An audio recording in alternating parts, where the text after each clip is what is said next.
Hi friends, வணக்கம். Welcome back to our channel Autotech Tamil. இன்றைக்கி வீடியோவில் பார்த்தீங்கன்னா ஒரு Samsung front load washing machine repair பண்ணுறது தான் இன்றைக்கி வீடியோவில் ஃபுல்லாக பார்க்க போகிறோம். இப்போ நம்ம பார்க்குறது பார்த்தீங்கன்னா சாம்சங்கில் 6 kg front load washing machine. So இதில் வந்து ட்ரம்மு சேஞ்ச் பண்ண போகிறோம். அதுதான் இன்றைக்கி வீடியோ ஃபுல்லாக பார்க்க போகிறோம்.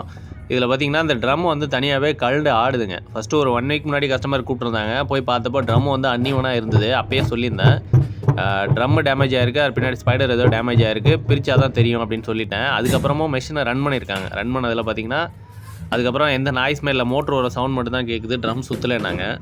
ஸோ கஸ்டமர் ப்ளேஸ் வந்து பார்த்தப்போ பார்த்தீங்கன்னா ட்ரம் தனியாக கடகடன்னு ஆடிட்டு இருந்தது. அதனால் ஒவ்வொரு பாட்டாக கழட்டிட்டு இருக்கோம். டிடர்ஜென்ட் டப்பா கழட்டியாச்சுங்க. நெக்ஸ்ட் பார்த்தீங்கன்னா ஃப்ரண்ட் பேனல் வந்து கழட்ட போகிறோம். ஸோ அதுக்காக உள்ள ஸ்க்ரூ எல்லாத்தையுமே ரிமூவ் பண்ணிகிட்ருக்கோம். ஃப்ரண்ட்டில் அந்த டிஸ்பென்சருக்குள்ள ஸ்க்ரூ, அடுத்து பார்த்தீங்கன்னா அந்த கண்ட்ரோல் பேனலுக்கு மேலே டாப்பில் வந்து 4 ஸ்க்ரூ இருக்குது, அதை வந்து ரிமூவ் பண்ணியாச்சு. அடுத்து வந்து பேனலில் ஈஸியாக ரிமூவ் பண்ணிகிட்ருக்கோம். மற்ற பிராண்டை கம்பேர் பண்ணுறப்போ அந்த சாம்சங்கில் பார்த்தீங்கன்னா கண்ட்ரோல் பேனலுக்கு வந்து ஒன்லி அந்த ரிப்பன் கேபிள் மட்டும்தான் வருது. வேறு சென்சார் எல்லாமே வந்து வயரிங் வெளியிலே வந்துடுதுங்க. எல்ஜி இந்த மாதிரி மாடல் ஐஎஃப்பிலாம் பார்த்தீங்கன்னா கண்ட்ரோல் பேனல்லே நிறைய ஜாக் இருக்கும் கனெக்ட் பண்ணுற மாதிரி. அந்த மாதிரிலாம் இல்லாமல் ஒரே ஜாக் தான். கண்ட்ரோல் பேனல் டிஸ்பிளே வந்து தனியாக ரிமூவ் பண்ணியாச்சு. அடுத்து பார்த்தீங்கன்னா அந்த டோர் கேஸ்கெட்டுக்கு மேலே சீல் வரும், இந்த கிளாம்ப் ஸ்ப்ரிங்கு ஃப்ரண்ட்டில் உள்ளது, அதை ரிமூவ் பண்ணிகிட்ருக்கோம். இப்போ வந்து டோர் கேஸ்கெட்டை வந்து செப்பரேட் பண்ணிடலாம். இப்போ அவுட்டோர் கேபினெட்லேருந்து இதை பார்த்தீங்கன்னா தனியாக வந்து செப்பரேட் பண்ணிடலாம், அந்த ஸ்ப்ரிங்கை ரிமூவ் பண்ணிட்டா. ஸோ இப்போ வாஷிங் மிஷின்லேருந்து ஃப்ரண்ட் பாடியிலேருந்து இது பார்த்தீங்கன்னா செப்பரேட் ஆகிடுச்சு ட்ரம்மு. நெக்ஸ்ட் பார்த்தீங்கன்னா ஃப்ரண்ட் பேனலை வந்து ரிமூவ் பண்ணிட்டுருக்கோங்க. இந்த மாடலில் பார்த்தீங்கன்னா ஃப்ரண்ட் பேனலை வந்து ஈஸியாக தனியாக கழட்டிடலாம். ஒரு சில மாடல் ஐஎஃப்பிலாம் பார்த்தீங்கன்னா ஃப்ரண்ட் பேனல் தனியாக வருது, ஓல்டு மாடல்லாம் மேலே தூக்குற மாதிரி இருக்குன்றமா. இதில் வந்து ஃப்ரண்ட் பேனலை ஈஸியாக எடுத்து ரிமூவ் பண்ணிடலாம். இதில் பார்த்தீங்கன்னா ஃப்ரண்ட் பேனலில் கீழே பாட்டமில் ஒரு 3 ஸ்க்ரூ, மேலே வந்து 2 ஸ்க்ரூ இருந்தது. ஸ்க்ரூ ரிமூவ் பண்ணிட்டேன். இப்போ வந்து டோர் சுவிட்சோட கனெக்டரை ரிமூவ் பண்ணியாச்சு. இப்போ பார்த்தீங்கன்னா டோர் செப்பரேட் ஆகிடுச்சிங்க. ஸோ இதுக்கப்புறம் பார்த்தீங்கன்னா நம்ம இந்த வெயிட்லாம் வந்து தனியாக ரிமூவ் பண்ணோம். ஓஸு எல்லாத்தையுமே ரிமூவ் பண்ணிகிட்ருக்கேன். மேலே டாப்பில் 2 ஓஸ் வரும், அண்ட் பாட்டமில் பார்த்தீங்கன்னா ட்ரைன் ஓஸ் வரும். ட்ரைன் ஓஸோடு சேர்த்து பார்த்தீங்கன்னா ப்ரெஷர் சுவிட்சுக்குள்ள ஓஸும் கனெக்ட் பண்ணியிருப்பாங்க பேரலாக.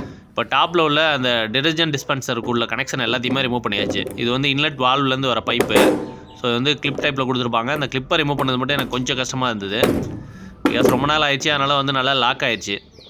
இப்போ ஃபுல்லாக ரிமூவ் பண்ணி அதை வந்து செப்பரேட் பண்ணியாச்சு.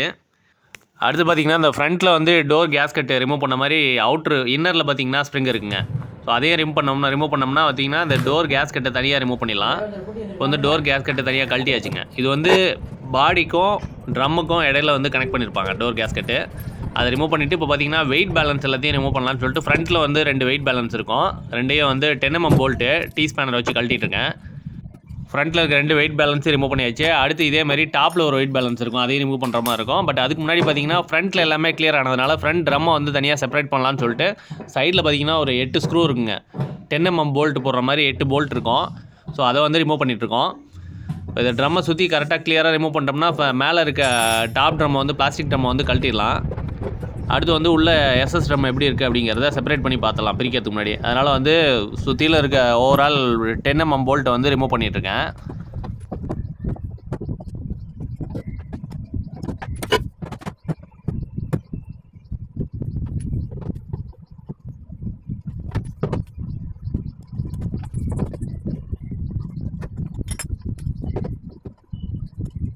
ஒரு சில பிராண்டில் பார்த்தீங்கன்னா இந்த 10 mm போல்ட் வந்து பின்பக்கமாக போட்டிருப்பாங்க. ஸோ அப்போ வந்து நம்ம ட்ரம்மை வெளில எடுத்து தான் ரிமூவ் பண்ணுற மாதிரி இருக்கும். இதில் வந்து ஃப்ரண்ட்லேயே இருக்கிறதுனால ஈஸியாக ரிமூவ் பண்ணுறதுக்கு ஈஸியாக இருக்குது. அதனால் அப்படியே ரிமூவ் பண்ணிட்டுருங்க.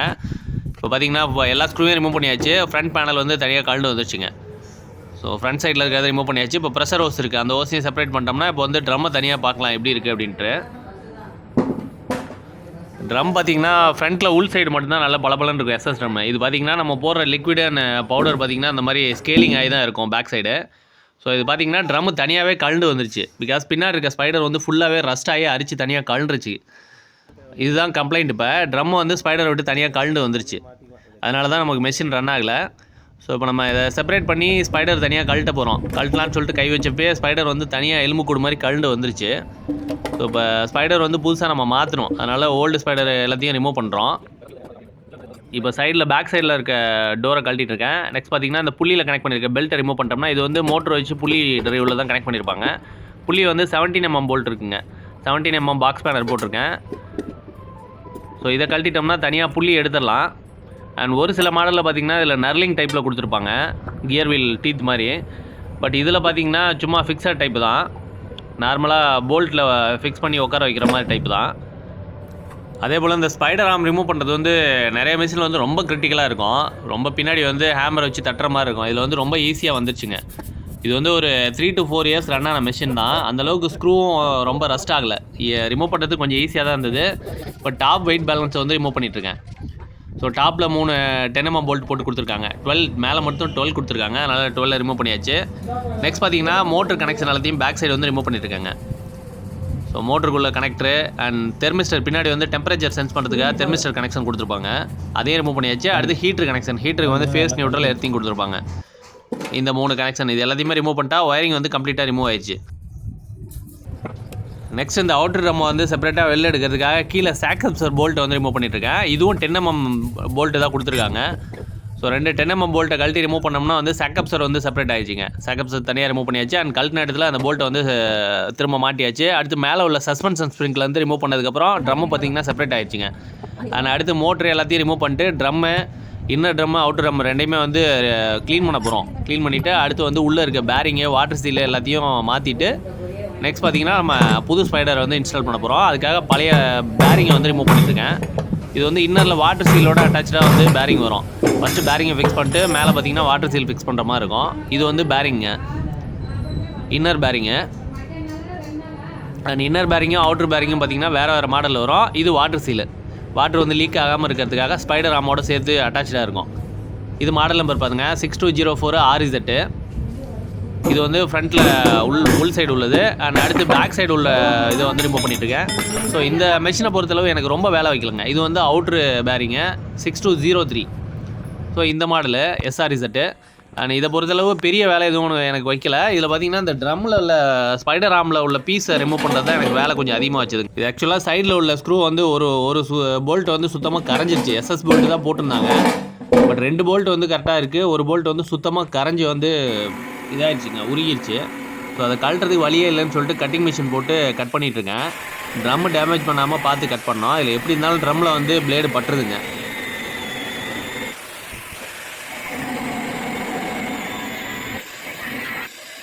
அவ்வளோ ப்ராப்பராக வந்து போல்ட்டை தனியாக கட் பண்ணி எடுக்க முடியல.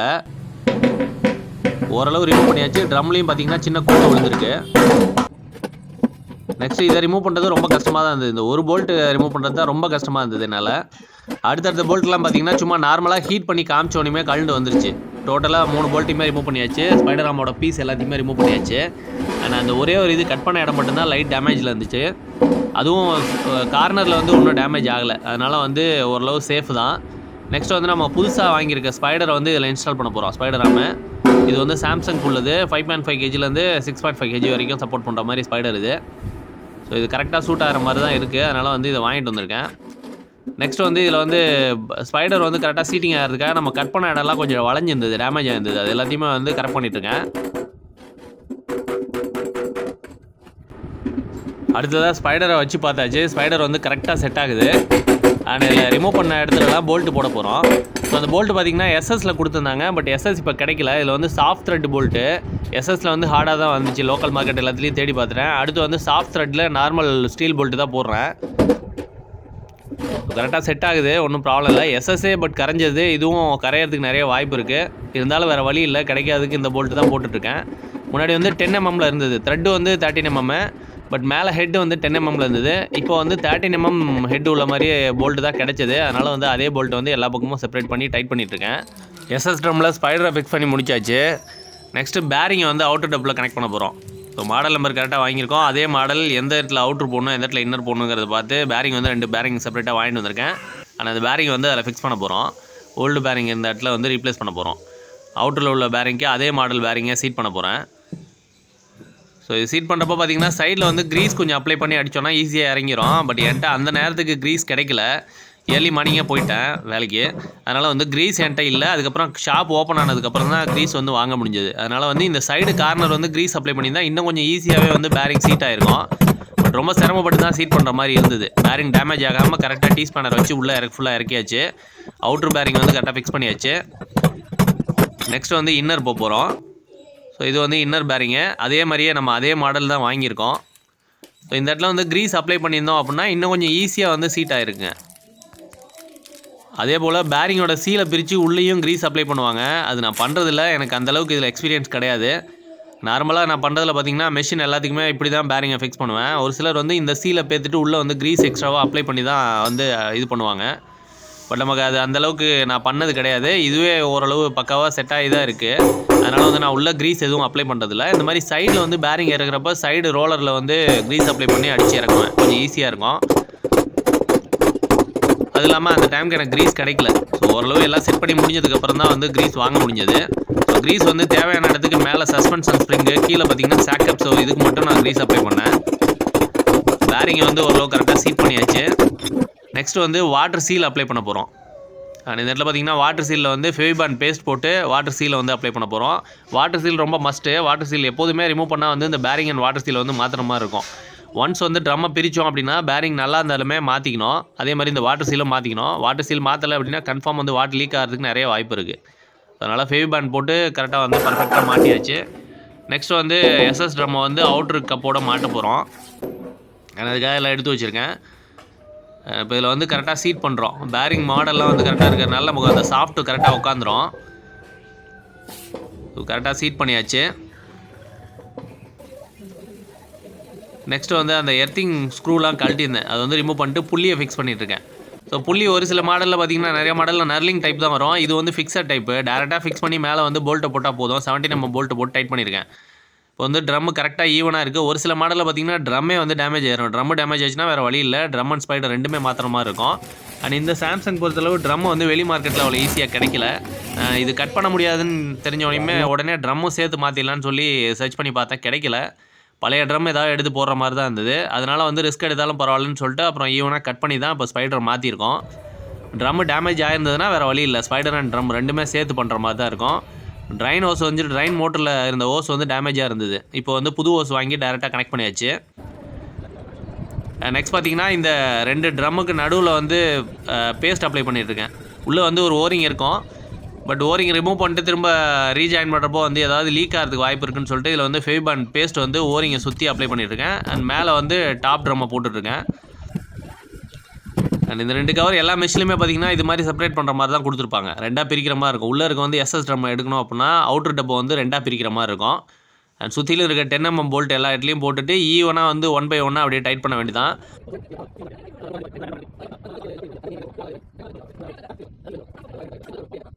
இந்த அவுட்டர் டம் டைட் பண்ணுறதுல பார்த்தீங்கன்னா கிட்டத்தட்ட 8 to 10 போல்ட் வரும். 1 by 1 எல்லாத்தையும் போட்டு ஈவனாக டைட் பண்ணோம். ஸோ அதே மாதிரி ஓவர் ஃபுல் டைட் பண்ணாமல் ஈவனாக எல்லாத்தையும் ஓரளவு டைட் பண்ணிட்டு அடுத்து வந்து ஒரு 1 by 1 பார்த்தீங்கன்னா ஒரு போல்ட்டாக ஃபுல் டைட் பண்ணுற மாதிரி இருக்கும். இதில் வந்து ஒரு சைடு ரொம்ப அன்னிவனாக டைட் பண்ணிட்டு ஒரு சைடு லூஸாக வச்சுருந்தோம்னா நடுவில் இருக்க ஓரிங் வந்து டேமேஜ் ஆகிறதுக்கு நிறைய வாய்ப்பு இருக்குது. அண்ட் இப்போ பார்த்தீங்கன்னா ட்ரம்மை ஃபிக்ஸ் பண்ணி முடிச்சாச்சு. கரெக்டாக ரொட்டேட் ஆகுது. அதே மாதிரி ஈவனாக இருக்கும் பாருங்கள். இன்னர் ட்ரம் சுற்றுறப்ப அவுட்டர் டப்பை வந்து கரெக்டாக ஈவனாக இருக்கும். ஃபுல் ஒர்க்கும் முடிஞ்சு நெக்ஸ்ட் வந்து இருந்த இடத்துல மோட்டரை ஃபிக்ஸ் பண்ண போகிறோம். மோட்டரை ஃபிக்ஸ் பண்ணிட்டு ஒயரிங் கனெக்ஷன் எல்லாமே கொடுக்கணும். ட்ரம்மை தூக்கி வாஷிங் மிஷின் பாடியில் மாட்டிட்டு அடுத்து ஒயரிங் கனெக்ஷன்லாம் கொடுத்துற மாதிரி இருக்கும். அதனால் மோட்டர் வந்து கரெக்டாக இருந்த இடத்துல ஃபிக்ஸ் பண்ணிகிட்ருக்கோம். மோட்டருக்கு வந்து 2 போல்ட்டு தாங்க. பேக் சைடு வந்து கரெக்டாக சீட் பண்ணுற மாதிரி ஒரு பிளாஸ்டிக் ஹப்பு கொடுத்துருக்காங்க. அந்த இடத்துல சீட் பண்ணிவிட்டு ஃப்ரண்ட்டில் வந்து 10 mm போல்ட் 2 டைட் பண்ணுற மாதிரி இருக்கும். இவ்வளோ தான் மோட்டர் ஃபிக்ஸிங்க. அடுத்ததாக பாட்டமில் இருக்க 2 சாக்கப்ஸ் வரையும் ரிமூவ் பண்ணி உள்ளே இருக்க க்ரீஸ் எல்லாத்தையும் எடுத்துகிட்டு புதுசாக அப்ளை பண்ண போகிறாங்க. அதனால் வந்து பழைய க்ரீஸ் எல்லாத்தையுமே வந்து கிளாத் வச்சு எல்லாம் ரிமூவ் பண்ணிகிட்ருக்கேன். நெக்ஸ்ட் வந்து புது க்ரீஸ் வாங்கியாச்சு. அதை வந்து அப்ளை பண்ணிகிட்ருக்கோம். ஸோ கீழே 2 சாக்கப்ஸ் இருக்கும். மேலே பார்த்தீங்கன்னா 3 சஸ்பென்ஷன் ஸ்ப்ரிங் இருக்கும். ஃப்ரண்ட்டோட பொறுத்தளவு எல்லா மிஷின்லையுமே காமனாக தான் இருக்கும். அண்ட் எல்லா க்ரீஸையும் பழைய க்ரீஸ் எல்லாத்தையும் வலிச்சு எடுத்துகிட்டு புதுசாக வந்து க்ரீஸ் அப்ளை பண்ணியிருக்கோம். ஸோ அடுத்து பார்த்தீங்கன்னா ஃப்ரிக்ஷன் கம்மியாக இருக்கும். நல்லாயிருக்கும் ஓடுறதுக்கு. ரன்னிங்கில் வந்து சவுண்ட் நாய்ஸ் எதுவும் கேட்காது. அதுக்காக தான் க்ரீஸ் அப்ளை பண்ணுறது. மேலே இருக்க சஸ்பென்ஷன் ஸ்ப்ரிங்கு லெஃப்ட் சைடில் வந்து 1 இருக்குது. ரைட் சைடில் பார்த்தீங்கன்னா 2 ஸ்ப்ரிங் இருக்குது. அண்ட் ட்ரம்மில் வந்து உள்ள எல்லா வேலையும் முடிஞ்சு. அதனால் வந்து ட்ரம்மை வந்து மெஷின் பாடியில் ஃபிக்ஸ் பண்ண போகிறோம். ஸோ இந்த மெஷினில் பார்த்தீங்கன்னா கொஞ்சம் ஈஸியாக இருக்குது. ஃப்ரண்ட்டில் வந்து எடுக்கிறதுக்கு ரிமூவ் பண்ணுறதுக்கு ஒரு ஆளே வந்து ரிமூவ் பண்ணி ஈஸியாக எடுத்துடலாம். ஒரு சில மாடலில் பார்த்தீங்கன்னா டாப்பில் தூக்குற மாதிரி இருக்கும். அந்த மாடலில் பார்த்தீங்கன்னா 2 பேர் கண்டிப்பாக வேணும் ரிமூவ் பண்ணுறதுக்கு. கீழே ரிமூவ் பண்ண சாக்கப்ஸ் வந்து ஃபுல்லாக ஃபிக்ஸ் பண்ணியாச்சு. அண்ட் ஃபிக்ஸ் பண்ண வேண்டிய போல்ட் எல்லாத்தையும் போட்டாச்சுங்க. 10 mm போல்ட்டு. பாட்டம் சைடு வேலை முடிஞ்சு. மேலே டாப் சைடு பார்த்தீங்கன்னா ஸ்ப்ரிங்கையும் மாட்டியாச்சு. அடுத்து ரிமூவ் பண்ண ஒவ்வொரு ஓஸையும் கனெக்ட் பண்ணிட்டுருக்கோம். இது வந்து பாட்டம் ட்ரைன் ஓஸு. ட்ரைன் பம்பில் கனெக்ட் ஆகிருக்கும். சைடில் பார்க்குறது பார்த்தீங்கன்னா ட்ரைன் பம்புங்க. ஃபில்டர் ஃப்ரண்ட்டில் உள்ள ஹேண்டில் மாதிரி இருக்கிறது வந்து ஃபில்ட்ரு. ஸோ அப்பப்போ ரிமூவ் பண்ணி ஃபில்டரில் வந்து ஏதாவது சோக்காக இருந்ததுன்னா எடுக்கிறதுக்காக கொடுத்துருக்காங்க. அண்ட் இது பார்த்திங்கன்னா ப்ரெஷர் சென்சாருக்கு போகிற ஹோஸ் கனெக்ட் பண்ணுற இடம். அண்ட் அது ட்ரம்மோட ஃபிக்ஸ் பண்ணியிருந்தனால டிஸ்டர்ப் ஆகும்னு சொல்லி ரிமூவ் பண்ணியிருந்தேன். அடுத்து வந்து டோர் கேஸ்கெட்டே இருந்த மாதிரியே ஃபிக்ஸ் பண்ணிகிட்ருக்கோம். ஸோ அவுட்டர் ட்ரம்மில் வந்து ஃபிக்ஸ் பண்ணிகிட்ருக்கோம். அடுத்து வந்து சேஃப்டி லாக் ரிங் வந்து அதில் போட போகிறோம். அண்ட் இது வந்து கரெக்டாக ஃபிக்ஸ் பண்ணோம். ஒரு இடத்துல வந்து விலகி இருந்தாலும் கரெக்டாக அந்த லாக் ரிங் வந்து கரெக்டாக உட்காராது. அது இல்லாமல் வந்து இந்த டோர் கேஸ்கெட் தனியாக கழண்டு வந்துடும்.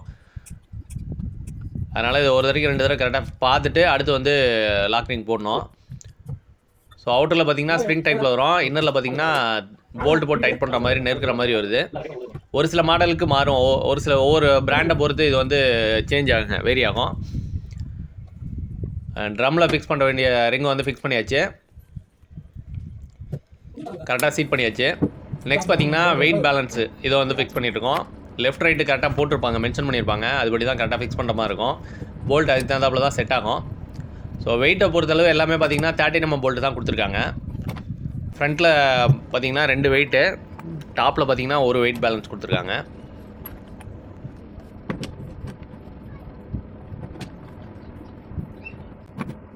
ஃப்ரண்ட்டில் டைட் பண்ண வேண்டிய வெயிட் பேலன்ஸ் ரெண்டுமே வந்து ஃபுல்லாக டைட் பண்ணியாச்சு. நெக்ஸ்ட் மேலே பார்த்தீங்கன்னா டிடர்ஜென்ட் டிஸ்பென்சர்லேருந்து வாட்டர் ஃப்ளோ பண்ணுற ஹோஸு ட்ரம்மில் வந்து டாப்பில் கனெக்ட் ஆகிற மாதிரி இருக்கும். இது டாப் மிடில் இருக்கிறது பார்த்திங்கன்னா இது வந்து ஃப்ரீக்ரன்ஸு, ஸ்மெல்லுக்காக, வாசத்துக்காக ஊற்றுற கம்ஃபர்ட்டு, இந்த மாதிரி ஐட்டம் போகிறதுக்காக உள்ள ஹோஸ். இது மேலே டாப்பில் கொடுத்துருப்பாங்க. இந்த ஹோசஸ் எல்லாமே புதுசாக தான் இருக்குது, அதனால் வந்து எதுவும் சேஞ்ச் பண்ணல. ஹோஸ் நல்லா இருக்குது. ஹோஸ் டேமேஜ் ஆனதுன்னா கம்ப்ளீட்டாக அந்த ஹோசஸ் எல்லாத்தையுமே சேஞ்ச் பண்ணுற மாதிரி இருக்கும். அதே மாதிரி அந்த கிளிப்பும் வந்து கரெக்டாக லாக் பண்ணி பிடிக்கிற மாதிரி தான் இருக்குது.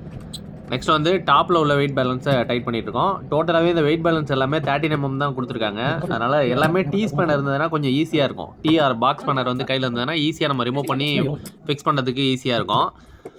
அண்ட் இது வந்து 13mm ஃபுல்லாக முடிஞ்சு. அண்ட் பின்னாடி வந்து ஒயரிங்கை ரூட் பண்ணியிருக்கோம். ஒயரிங் ரூட் பண்ணுறப்ப கண்டிப்பாக கவனமாக வந்து ரூட் பண்ணுற மாதிரி இருக்கும். பாட்டமில் வந்து ஒயர் வந்து எங்கேயும் ஷேக் ஆகாமல் இருக்கணும். பிகாஸ் பெல்ட் ட்ரைவில் வந்து ஓடிட்டுருக்கு. பெல்ட்டுக்கு இடையில வந்து ஒயர் ஏதாவது மாட்டுச்சு அப்படின்னா ஃபுல்லாகவே வந்து டேமேஜ் ஆயிரும், கொலாப்ஸ் ஆயிரும். அதனால் வந்து ஒயரிங் கனெக்ஷன் ஃபுல்லாக முடிஞ்சு. ஒன்றுமே இல்லை, மோட்டருக்கு ஒரு கனெக்டரு, தெர்மிஸ்டருக்கு ஒரு connector and face neutral heat இருக்குது. அவ்வளோதான் எர்த்திங். இவ்வளோ தான் ஒயரிங்கு, சிம்பிளாக தான் இருக்கும். அடுத்து வந்து புள்ளியில் வந்து ரிமூவ் பண்ண பெல்ட்டை வந்து கனெக்ட் பண்ணியிருக்கோம். பெல்ட் ஆக்சுவலாக நான் சேஞ்ச் பண்ணல, பழைய பெல்ட்டு தான் போட்டிருக்கேன். பெல்ட் நல்ல கண்டிஷனில் தான் இருக்குது. பட் இந்த மாடல் பெல்ட் எனக்கு இப்போ அவைலபிள் இல்லை, அதனால் பழைய பெல்ட்டை தான் மாட்டுறேன். நெக்ஸ்ட்டு ரிமூவ் பண்ண டோர் சுவிட்சை வந்து கனெக்ட் பண்ணியிருக்கேன். ஃப்ரண்ட் பேனல் வந்து அடுத்து போட வேண்டியதான். டோர் சுவிட்சை மாட்டியாச்சு. அடுத்து வந்து ஃப்ரண்ட் பேனல் இருக்கிற மாதிரியே தூக்கி லாக் பண்ணியாச்சு. கீழே வந்து ஃபில்டருக்கு பக்கத்தில் பார்த்திங்கன்னா சின்ன ஹோஸ் ஒன்று இருக்கும். அது வந்து ட்ரைன் ஹோஸ் தான். அதை வந்து கரெக்டாக ஃபிக்ஸ் பண்ணிவிட்டு கீழே பாட்டமில் 3 ஸ்க்ரூ இருக்கும் ஃப்ரண்ட் பேனல் பாடியில். அண்ட் மேலே டாப்பில் வந்து 2 ஸ்க்ரூ இருக்கும். டோட்டலாக ஃப்ரண்ட் பேனலை வந்து ஃபிக்ஸ் பண்ணி முடிச்சாச்சு. நெக்ஸ்ட் பார்த்திங்கன்னா அந்த டோர் கேஸ்கெட்டை பாடியோட ஃப்ரண்ட் பேனலோட ஃபிக்ஸ் பண்ண போகிறோம். அதனால் வந்து டோர் கேஸ்கெட்டை கரெக்டாக எடுத்து சீட் பண்ணிகிட்ருக்கேன். ஸோ உள் சைடில் வந்து ஃபுல்லாக ரிங் போட்டாச்சு. அண்ட் இப்போ அவுட்டரில் பார்த்திங்கன்னா கரெக்டாக சீட் பண்ணிட்டு மேலே உள்ள ஸ்ப்ரிங் சேஃப்டி ரிங்கை வந்து மாட்ட போகிறோம், ஸ்ப்ரிங்கோட உள்ளதை. ஆக்சுவலி இந்த டோர் கேஸ்கெட்டில் பார்த்திங்கன்னா கரெக்டான ஷேப் கொடுத்துருப்பாங்க சீட்டிங் ஆகிற மாதிரி. அதில் வந்து கரெக்டாக சீட் பண்ணியாச்சு. அண்ட் இப்போ நம்ம மாட்டது பார்த்திங்கன்னா டோர் சீலு கிளாம்ப் ஸ்ப்ரிங்குங்க. ஸோ இது ஃபுல் ஃபார்மில் எனக்கு வந்து வாயில் வர மாட்டேங்குது, அதனால் வந்து டோர் சீல் ஸ்ப்ரிங்குன்னே சொல்லிகிட்ருக்கேன். ஸோ இதை வந்து கரெக்டாக போட்டு லாக் பண்ணால் தான் நமக்கு வந்து இந்த டோர் கேஸ்கெட் வந்து கழண்டு வராமல் இருக்கும். அதனால் ஃபுல் டைட்டில் வந்து கரெக்டாக இது பண்ணுற மாதிரி இருக்கும். ஸ்ப்ரிங்கு டேமேஜ் ஆகாமல் மாட்டுற மாதிரி இருக்கும். ரிமூவ் பண்ணுறப்பையும் அண்ட் திரும்ப வந்து மாட்டுறப்பையும் கரெக்டாக ஃபிக்ஸ் பண்ணுற மாதிரி இருக்கும். எதாவது ரஃபாக இழுத்து எதாவது இது பண்ணோன்னா அந்த ஸ்ப்ரிங்கு வந்து கட் ஆயிரும்.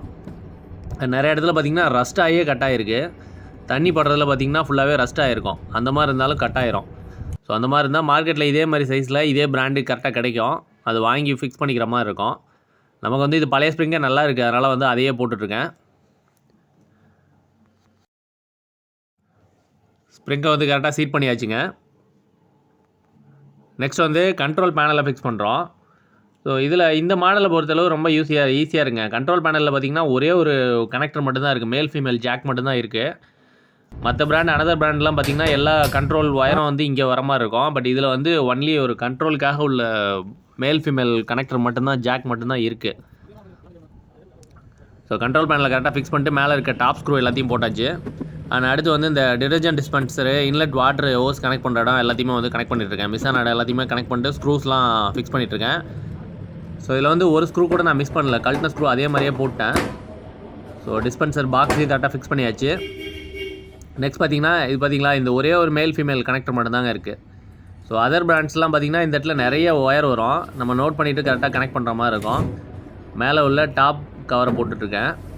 டாப் கவர் கரெக்டாக சீட் பண்ணி பின்னாடி வந்து 2 ஸ்க்ரூ மாட்டுற மாதிரி இருக்கும். இது வந்து காமன், எல்லா பிராண்டுக்குமே இதே மாதிரி தான் வரும். அண்ட் பேக் சைடு உள்ள டோரு. ஸோ ஒர்க்கு ஃபுல்லாகவே கம்ப்ளீட் ஆயிடுச்சு. அடுத்து வந்து மெஷினை போட்டு ரன் பண்ணி செக் பண்ணி பார்க்க வேண்டியதான். ஃபர்ஸ்ட் பார்த்தீங்கன்னா மெஷின் வந்து எம்டியாக ரன் பண்ணிட்டுருக்கேன். மெஷின் நல்லாவே ரன் ஆகுது. நாய்ஸ் வந்து ரொம்ப லோவாக தான் இருக்குது. பிகாஸ் நம்ம பேரிங்லேருந்து எல்லாமே வந்து புதுசாக சேஞ்ச் பண்ணியிருக்கோம். ஸோ அதனால் வந்து மெஷின் நல்லா ரன் ஆகுது. வாட்டர் லீக் ஏதாவது இருக்கா, ஃபிக்ஸ் பண்ணதில் எங்கேயாவது வாட்டர் லீக் ஆகுதான்னு செக் பண்ணுறதுக்கு தான் எம்டியாக வந்து ரன் பண்ண விட்டுருக்கேன். மெஷின் நல்லா தான் ரன் ஆகுது. எந்த இடத்துலையும் வாட்டர் லீக் வந்து ட்ரேஸ் பண்ண முடியல. லோடு கொடுக்காமல் கம்ப்ளீட்டாக ரன் பண்ணி செக் பண்ணி வச்சுங்க. நெக்ஸ்ட் வந்து கிளாத் போட்டு டெட்டர்ஜென்ட்லாம் ஃபில் பண்ணி நெக்ஸ்ட்டு செக் பண்ணிகிட்ருக்கோம். மெஷின் வந்து ரன் ஆக ஆரம்பிச்சிருச்சு. நல்லா ஸ்மூத்தாக தான் ரன் ஆகுது. எந்த நாய்ஸும் இல்லை, வாட்டர் லீக்கேஜும் இல்லை. மெஷின் பக்காவாக ஒர்க் ஆகுது. இந்த வீடியோ பிடிச்சிருந்தால் லைக் பண்ணுங்கள். நம்ம சேனலை இது வரைக்கும் நீங்கள் சப்ஸ்கிரைப் பண்ணாமல் வீடியோஸ் பார்த்துருந்தீங்கன்னா மறக்காமல் சப்ஸ்கிரைப் பண்ணிட்டு கூட பெல் ஐக்கான் ப்ரெஸ் பண்ணுங்கள். அப்போ தான் நான் போகிற வீடியோஸ் வந்து உங்களுக்கு ஒன்று நோட்டிஃபிகேஷனாக வரும். அடுத்து ஒரு வீடியோவில் பார்ப்போம். தேங்க்யூ.